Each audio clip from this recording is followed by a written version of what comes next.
Oke kawan-kawan, ke soal yang berikutnya. Di sini ada satu informasi, kita cek dulu untuk berapa soal di sini. 11, 12, artinya, oh ya benar, 11, 12, oh ya. Satu informasi untuk dua nomor. Oke, kita mainkan ya. Ada ABCDE, punya tempat tinggal di sepanjang jalan lurus yang membentang dari timur ke barat. Oke, anggap aja sebelah kirinya adalah barat, nanti ini ke timur. Nah, ini timurnya.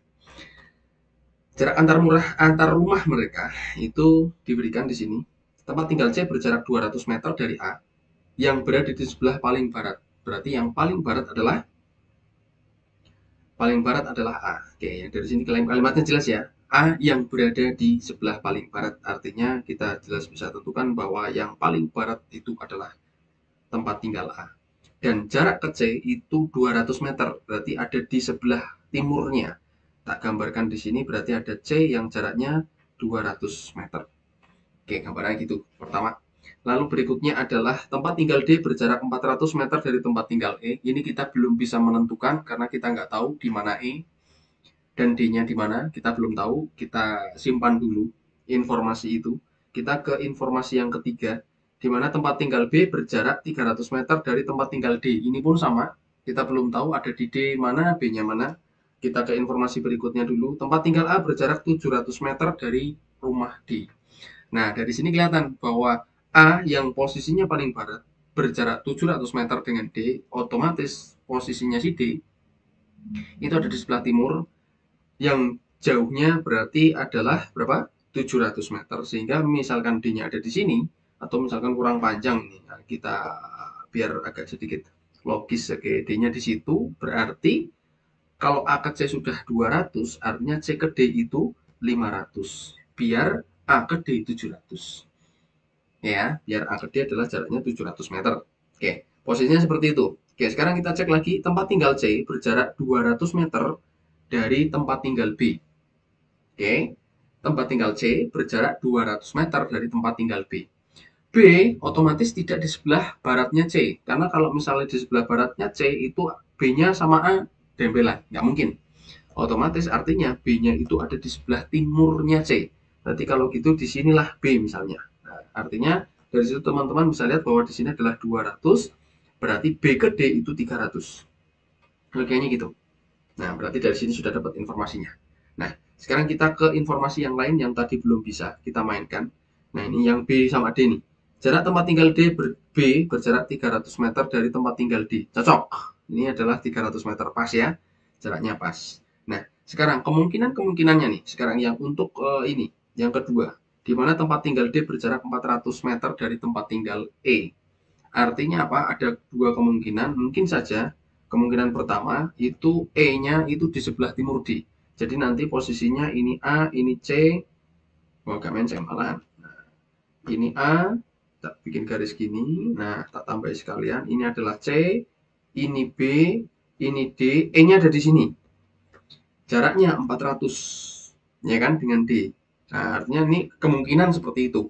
Kemungkinan bisa seperti itu. Tinggal kita tuliskan apa namanya angka-angkanya, ini 200, ini 200, bisa seperti itu kemungkinan pertama. Kemungkinan kedua itu bisa juga ini tak tulis lagi, ada kemungkinan berikutnya, ini C, ini B, ini D. Nah, di mana jaraknya adalah 200, kita tulis ulang lagi, ini 300. D berjarak 400 dengan E, artinya E-nya mungkin saja E-nya di sini.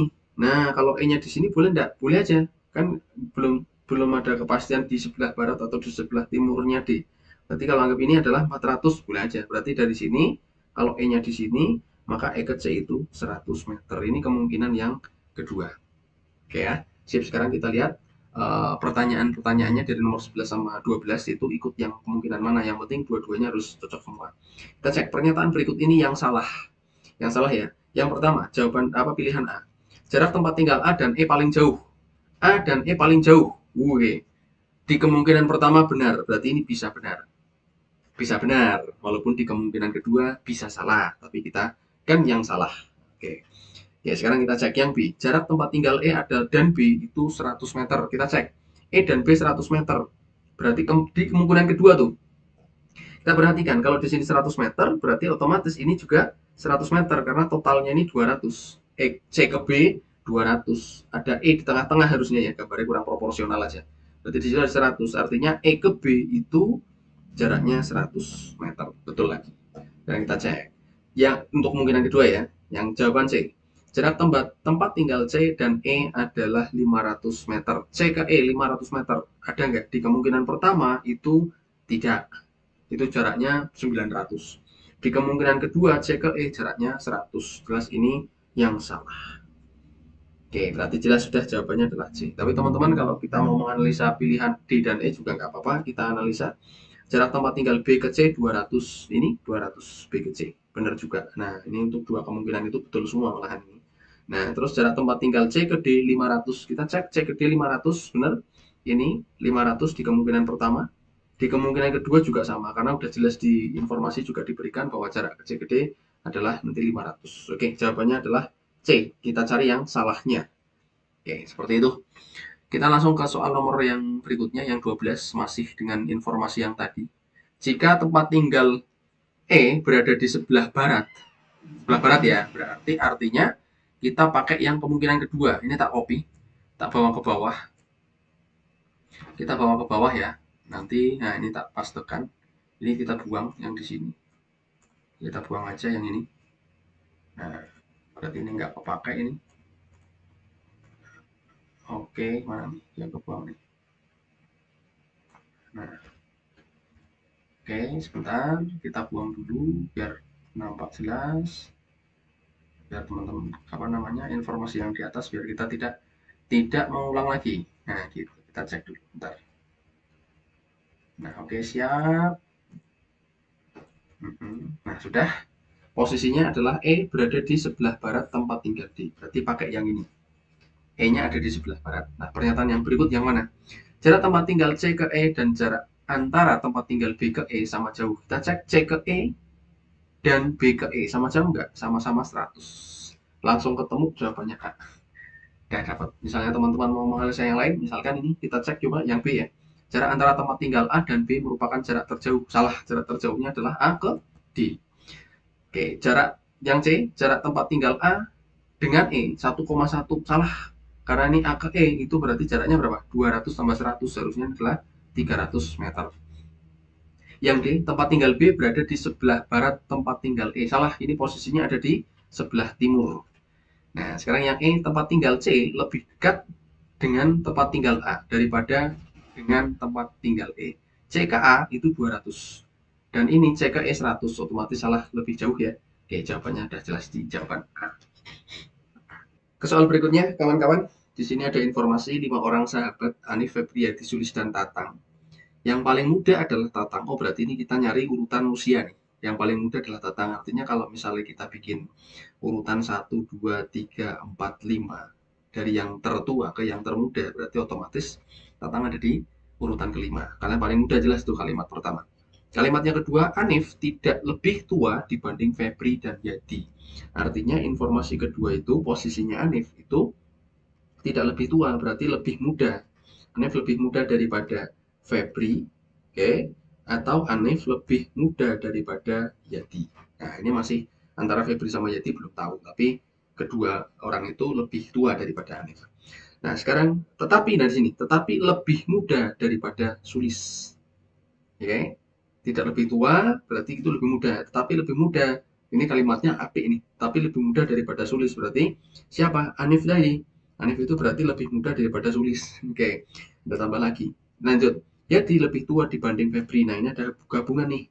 Dari situ kita punya bahwa informasinya adalah Yadi itu lebih tua daripada Febri. Otomatis ini posisinya gini. Nah, sekarang yang Sulis yang belum tahu tuh posisinya di mana. Nah, kan gitu. Artinya di sini ada posisi seperti itu. Nah, urutan berdasarkan usia kelima sahabat tersebut adalah dari yang paling tua ke yang paling muda adalah posisinya paling tidak ini ada kemungkinan gitu, bisa seperti itu. Ya, tinggal apa namanya nyisipin si Sulis tadi. Sulis bisa di sini atau bisa di sini kan gitu. Artinya misalnya nih kita lihat Sulis ada nggak yang di posisi pertama, nggak ada, berarti kemungkinan bisa sih Yadi misalnya gitu ya, kemungkinannya ya ini bisa Yadi. Yang penting antara ini berlaku siapa Yadi, Febri, dan Hanif ini berlaku. Misalnya kita cek aja, Yadi lebih tua daripada Febri, betul. Febri lebih tua daripada Hanif, betul. Tatang yang paling muda, betul. Oke, siap, tulis bisa dimanapun. Kalau yang ini salah, jelas Hanif kok lebih sini. Nah, oke. Ini Yadi, Hanif nih, salah nih. Hanif sama Febri harusnya duluan Febri, apa lebih tua Febri. Lalu yang D itu berarti kita lihat nih, ini. Nah, ini ada yang salah nih. Nah, Febri sama Yati harusnya tua Febri. Sorry ya, tua Yati. Berarti Yati dulu.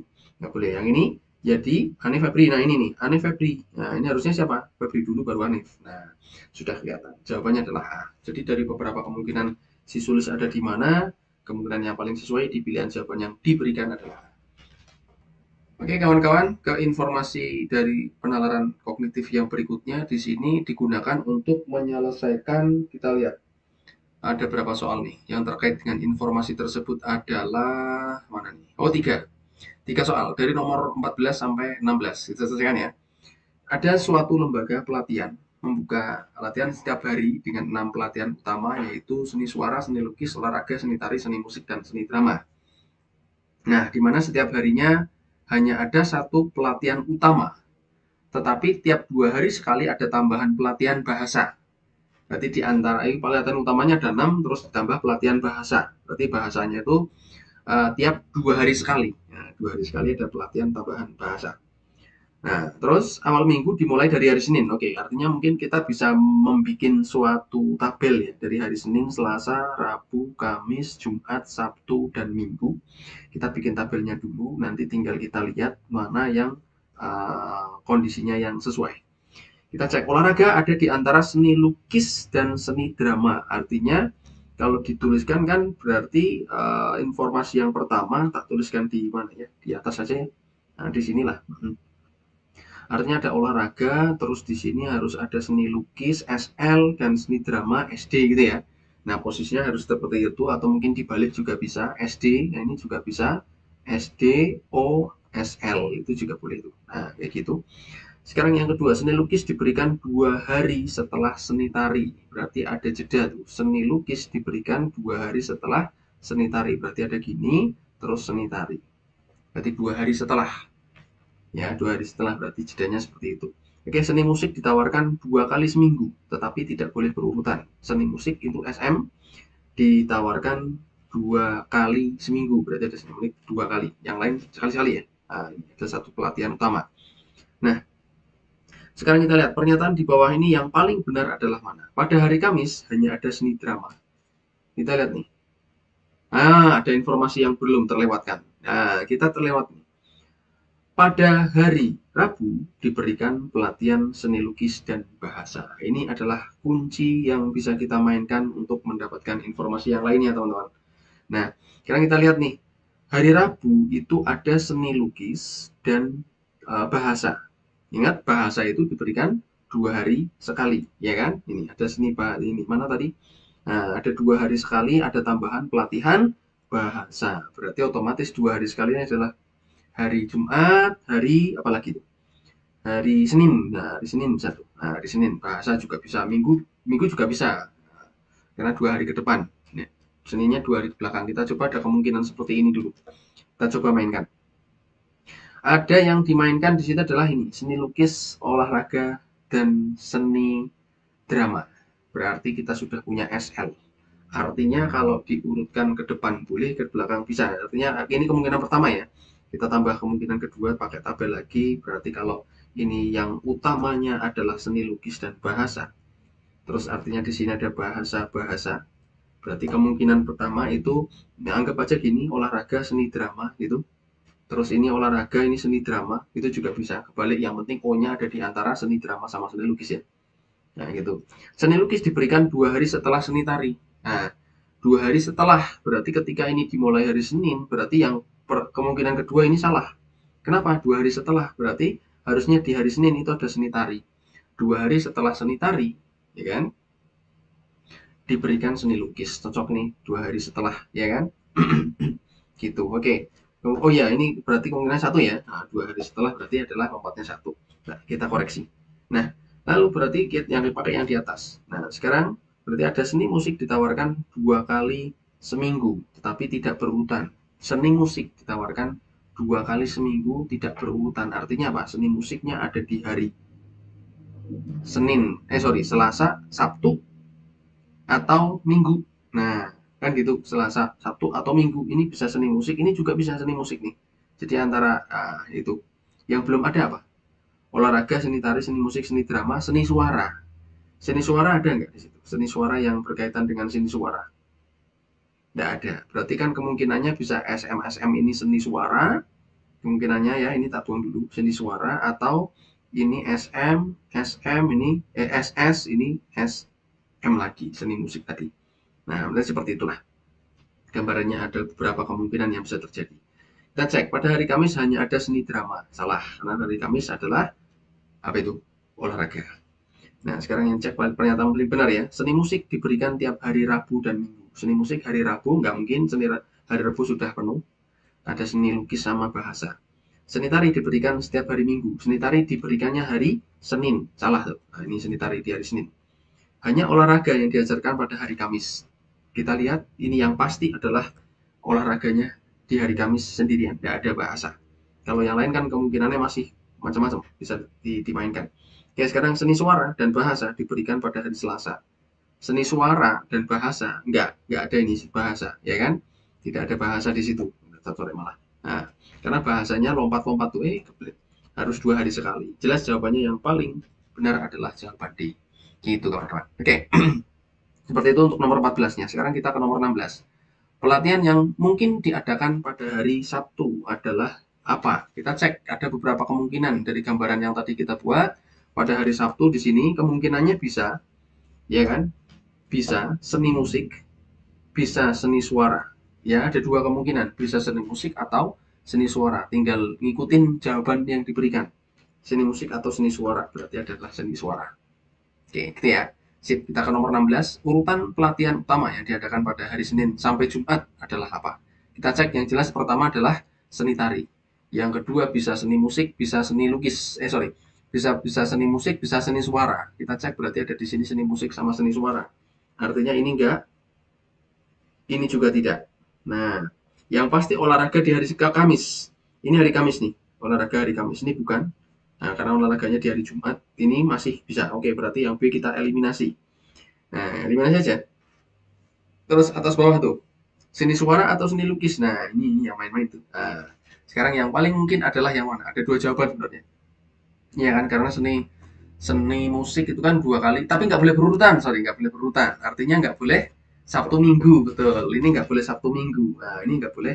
Kalau misalnya ini kita isi jadi seni suara, otomatis seni musiknya nanti akan berurutan, teman-teman. Jadi nggak mungkin seni suara itu di hari Selasa. Nggak bisa. Berarti seni suara nggak bisa di hari Selasa. Ini salah. Artinya jawabannya kelihatan A.